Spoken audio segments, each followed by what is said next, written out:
রথের দিন রবিবার সন্ধ্যায় আগুন লাগে বন্ধ প্লাস্টিক কারখানায়।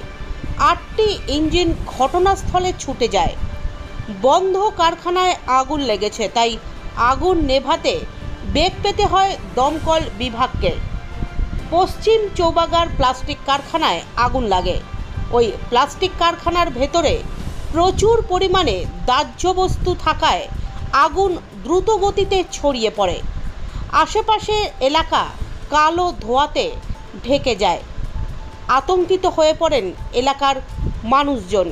রবিবার ছুটির দিন থাকায় কারখানাটি বন্ধ ছিল, তাই কারখানার আশেপাশে থাকা বাড়ির লোকজনদের সরিয়ে নেওয়া হয়। বাইরে থেকে ফোমের সঙ্গে জল ছুড়ে দমকল কর্মীরা আগুন নেভানোর জন্য আপ্রাণ চেষ্টা চালিয়ে যাচ্ছেন।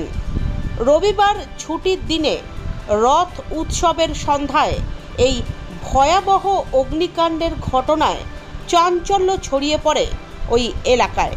আনন্দপুর থানা সূত্রে জানা গিয়েছে, চৌবাগারে যে প্লাস্টিক কারখানাটিতে আগুন লাগে ওই বিল্ডিংয়ের ওপরের তলায় একজন ঘুমিয়েছিল। পরে সেই আগুন লাগার আঁচ পেয়ে আতঙ্কে 4 তলা থেকে প্রাণে বাঁচতে লাফ মারে ওই ব্যক্তি। পরে পুলিশ এসে ওই ব্যক্তিকে হাসপাতালে নিয়ে যায়।